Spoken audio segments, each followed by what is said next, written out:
Hello, hello, it's Jay Hustle here, and I have a bit of a different Transformer video here in honor of the 20th anniversary of Transformers Cybertron. I thought it would be fun to do a little kind of comparison overview video of the Scout class assortment figures here. So yeah, especially since I now have them all. It's kind of a collecting milestone for me. This is one of the series I had when I was a kid, when I was growing up, and it is really kind of fun to have all of this particular size class. So yeah, we're gonna take a look at these guys, do some comparisons, kind of maybe reverse engineer kind of what it went into this line and how it was released and all that kind of stuff. So should be fun. Quick little background for those of you not familiar with Cybertron. So this was the main Transformers series from 2005 to 2006. Shows you a bit how old I am. And like I said, this is the Scout class, which is roughly the equivalent of the unfortunately defunct Core class nowadays. So, size smaller than Deluxe. And these sold for $7 at the time, surprisingly. Yes, inflation is a not great thing. So, yeah, we have these guys. And there is 25 total releases. We have the 21 kind of standard figures, and then 4 Minicon 3-packs. So let's get you guys introduced here. So we have, on this front row, we have Deep Dive Long Arm Overcast. And we have Oval Spiral and what's his name? Backtrack. Then we have kind of the series Minicon protagonists. We have Reverb, Jolt, and 6-Speed. Then we have the kind of shadowy versions of them. Then coming back here, we have Ransack GTS. We have Scattershot, Armorhide, Backstop. Overhaul, Hardtop. Coming back here, we have Breakdown, Swindle, Breakdown DGS. We have a couple variants of Scrap Metal here. We have Lugnuts with a Z. We have Recluse. Then back here we have Hightail, Short Round, Undermine, Swerve, Repugnus, Clocker, and Brush Guard. So yeah, that's just kind of them in a randomized order. And so yeah, let's get to some sorts and check these guys out a little deeper. And before we go any further, we have the Cyber Planet keys, which activated the spring-loaded gimmicks that most of these figures had, and designated what planet they were from. We have Earth. We have Speed or Velocitron. We have Jungle or Animatron. And we have Other or Planet X, Giant Planet. There was not a lot of Giant Planet X kind of in this smaller assortment. But yeah, that was the main gimmick. And even at these smaller classes, they did include that. So, very good. Alright, so I have them sorted by faction. So let's go ahead and get in here a little bit. So we have 9 or 10 Autobots and actually 11 Decepticons.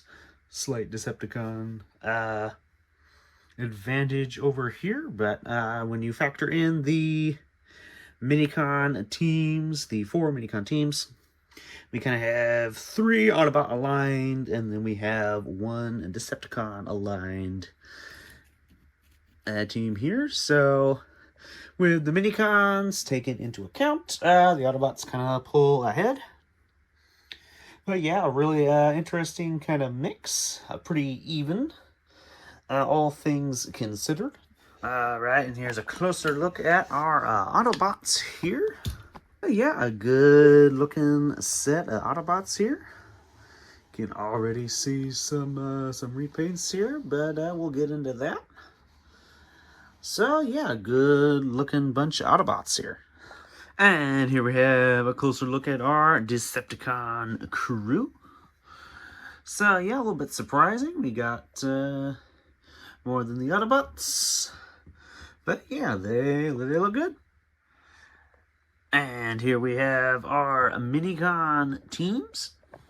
So these are mostly new molds made for this series, with the exception of these guys right here, which are retools of our motto releases of the same name. And again, we got them falling over. And again, we have our main Minicon protagonists for Cybertron. So yeah, definitely glad they put in some Minicon 3-packs.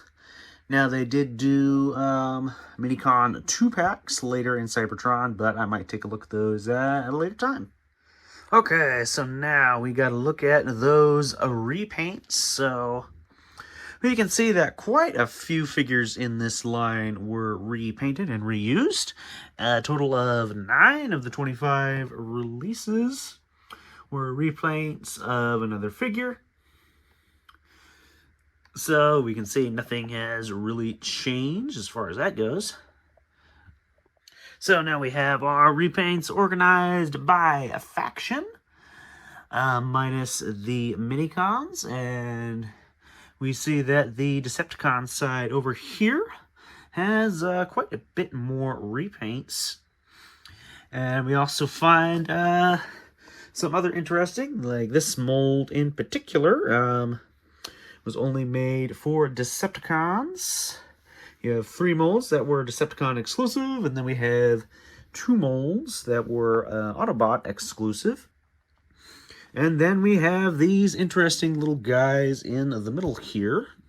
We have Lugnuts and Hightail. And we have Repugnus and Undermine. And we have Brushguard and Overhaul. So we have 3 different molds that were used across factions. So that was interesting to me. That especially with Overhaul here being a show character, which we will get into that in just a minute. But perhaps more interesting than the repaints are the figures that did not get repainted, at least in the Cybertron line. So we have some show characters and some non-show characters, and yes, so these 6 releases were not repainted in the Cybertron line. Some of them did receive repaints in the 2007 to 2008 movie line, which I'll show some of those off later. Which brings me to these 2 guys, Scattershot and Recluse, who, to my knowledge, have not received any significant repaints whatsoever, merely being released in essentially the exact same deco. Alright, and real quick, here is the 5 Cybertron figures that were recolored for the movie line, and I got a couple of them here. I don't have all of them, but yeah, you'll notice a couple of the figures, namely Armorhide and Short Round, that did not get recolored. In Cybertron did eventually get recolored. And yeah, here's some pictures of those guys. So yeah. Alright, now I have them sorted into show and non-show. So these are the figures that appeared in the cartoon, a total of 8. And then we have over here all the rest of them that did not appear in the show. Of course, we have the usual repaints, but we also have some interesting cases of some original molds and characters not having any show representation whatsoever. So we got the Swindle and Hardtop, we got the Short Round, we have a Recluse and Armorhide. So yeah, kind of different from what we see nowadays. I feel like we tend to get only exclusively characters that appear in the show and the media, and we get a bunch of them in different sizes and gimmicks and all that, but that just wasn't the case back then, and it's really kind of interesting. Alright, we're going to take a little closer look at our show characters here. So we have 6 on the Autobot side, and we have 5 on the Decepticon side, which, discounting the Minicons, is actually pretty even. And interesting, these guys in the front here. We'll bring in Ransack here quick. These guys right here were pretty major characters. Scattershot, Overhaul, later Leo Breaker, of course the Minicons and Ransack were all very prominent characters. So nice to have some prominent main characters in this smaller size class. And then we have Breakdown, Clocker, Backstop, kind of supporting characters. And then we got the army building scrap metals and the supporting kind of more cameo character of Undermine and Lugnuts. But yeah, really nice that they had some of these main characters in this easily accessible price point. Although most of these guys, these 2 guys, got updates later in the show, upgrades, in which they were not in this price point anymore, but you could get them at a fairly good price point. So yeah. And at a time where your character was pretty much at one price point, that's not bad at all. Alright, so now we got a closer look at our non-show characters, which is kind of interesting. We have 7 Autobots, or Autobot aligned, and 7 Decepticons, or Decepticon aligned, for a total of 14. That did not show up in the show, so of 25 releases, over half. And just want to shout out these guys right here, Hardtop and Swindle, which were, I believe, the inspiration for the Earthspark characters of the same name. So yeah, this is where Earthspark Hardtop got his start, right here in Cybertron. Alright, for example of the packaging for these Cybertron Scout class figures, I have here Brush Guard and Hightail. Just to kind of see how this all works out. So you have the nice kind of trapezoid kind of packaging going on. And as you notice, we have the some slight variation here. We have the Decepticons with the little mural on the left side with the key. And the Autobots, we have the mural and the key on the right side. And as you can see, the vehicles are kind of facing each other, so they're going into battle even in the packaging. I'm not sure how consistent the vehicle placement is on these. I don't exactly remember. But it is very consistent to have Decepticons on the left and Autobots on the right. That's just a fun little, nice little detail they added to that. And you even notice the Decepticon and Autobot sigil in the kind of background there. And that affects how the top of the box is. You see that one's more rounded, that one's more pointed. So yeah, really good kind of packaging, design all around.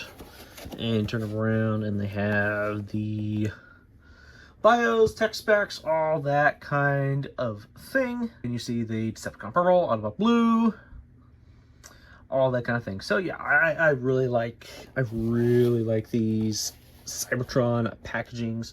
I'm gonna go open up him because he was my final figure for this size class of Transformers Cybertron, and I keep him in the box because I have him already. And you know, I like having a package sample. So yeah, And fun little, this has an old KB Toys sticker on him, so that's fun. So yeah, so that's it for the packaging for the Cybertron Deluxes Scout class, Cybertron Scout class. And yeah, on to the next segment. Alright, so here I got them all in a vehicle mode. This best exemplify the kind of major story gimmick kind of thing for Cybertron line. We have them sorted by planet alignment. So by the various cyber keys that they came with. So we have Earth, we have Jungle, we have Speed, and we have Giant / Planet X. So as you can see, the Earth gets the very large amount of figures here. And we have them also sorted by Decepticon and Autobots. So we see 10 total releases for Earth. We see 5 for Jungle. We see 7 for Speed. And we see 3 for Giant / Other. If they had released some of the Beast Minicons in Cybertron instead of Classics, we would have had a Minicon team representative for each planet here. So yeah, definitely an interesting bunch.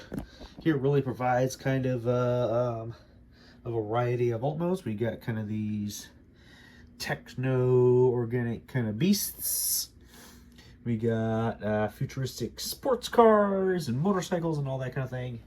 And then we got these weird kind of sci-fi construction battle mechs. And then we have fairly realistic Earth-based old modes here. So yeah, really good variety here. So yeah, again, Earth has the lion's share, pardon the pun, of planet representation here. Alright, so now I have the alternate modes sorted by vehicle type. So we got some trucks, we got some tanks. We have cars, very futuristic cars. We don't have any Earth-based cars, just kind of trucks and Jeeps. And interestingly, we have 4 motorcycles. So I found interesting. Then we got our kind of beasts. And surprisingly, we only have 3 air-based figures with the Minicons. And even more surprisingly, we have 2 sea-based alternate modes in Short Round and Deep Dive. Don't see a lot of boat formers in Cybertron. Gave us 3 if you count the deluxe Thunderblast, but yeah. Kind of surprising that we don't have more air-based figures in this line, and even more surprising that we got so many motorcycles and so many sea-based ones. So yeah, really kind of interesting how that worked out here. And also of note, Overcast here is the only new mold Minicon with these friction fire missiles. So yeah, that's interesting. Alright, so here we have them organized by wave, as according to TF Wiki.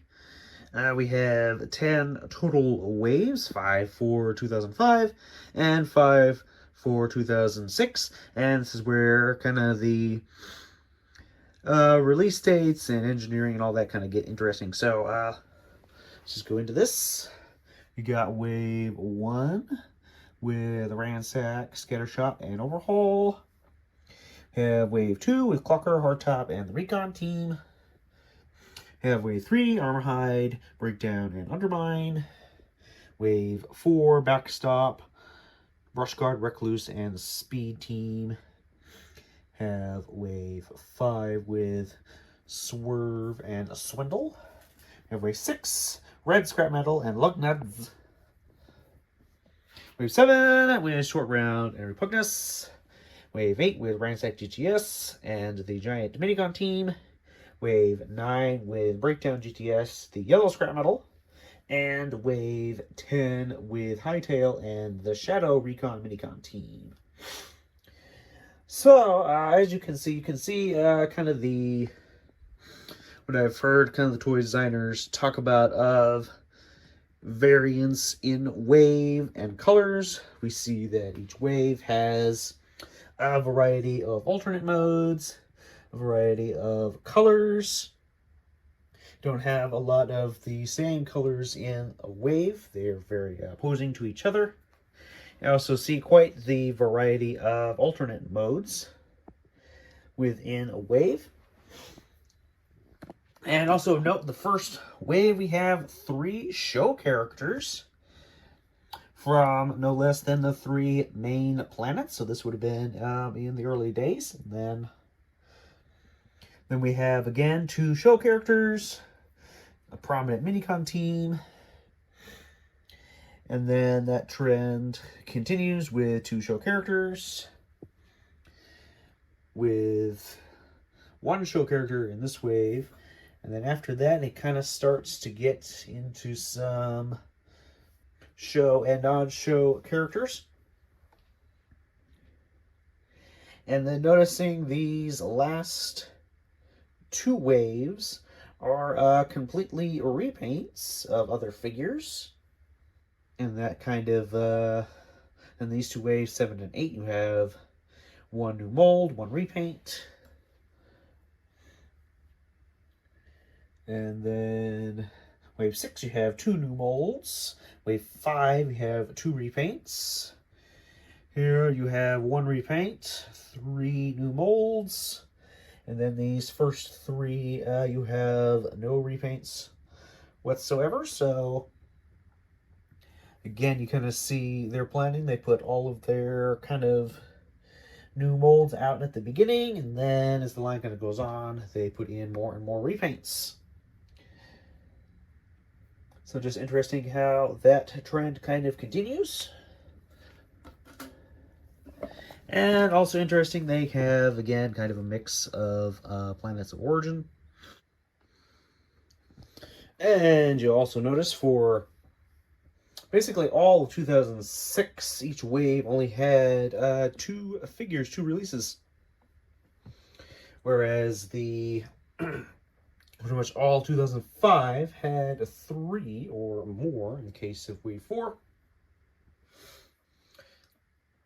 And just interesting how I laid it out, how wave 2 and wave 5 were the same molds minus the minicons.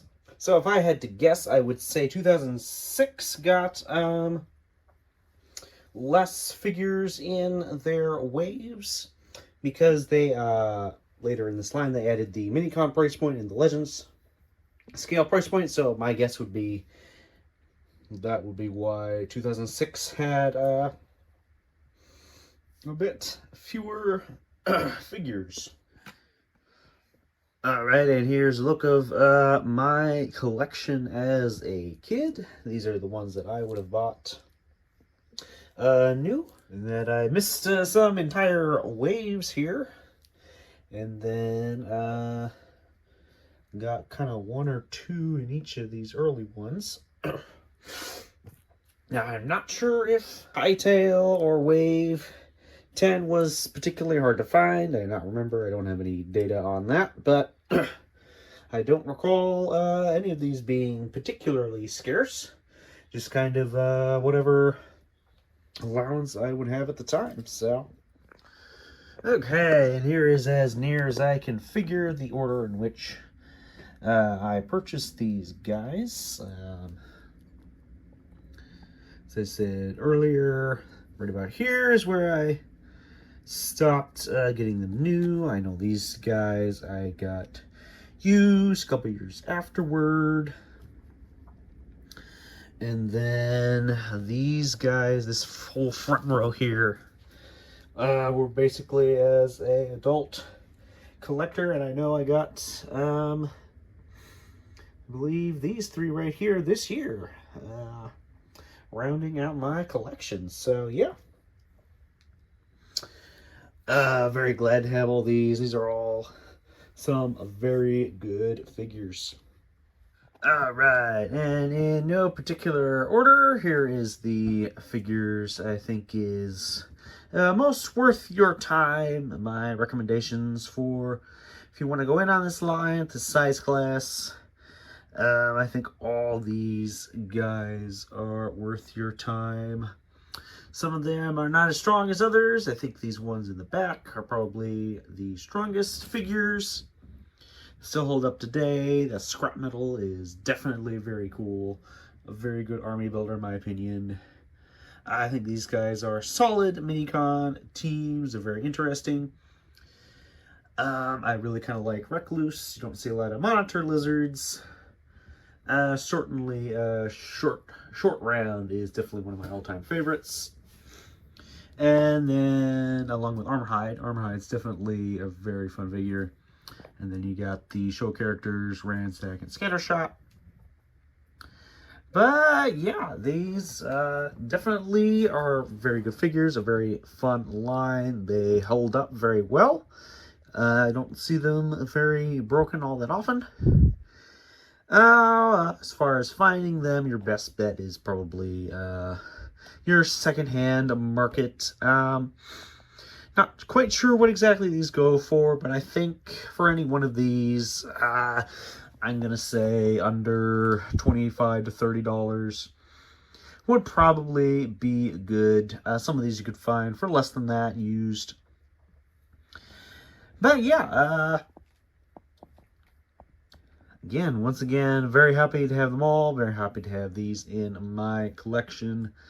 And yeah, I hope to see maybe some redos of some of these guys, since we are getting some Cybertron love in Legacy and Age of the Primes and all that. Would love to see some of these guys make that jump. Of these figures, I think the ones that are in most need of an update is that Scattershot. And definitely the overhaul. The two show characters that really need an update just to bring them on par. Those are kind of weak figures, especially in the articulation department. The rest of these are pretty good, pretty standard. But yeah, thanks for watching this here video. Let me know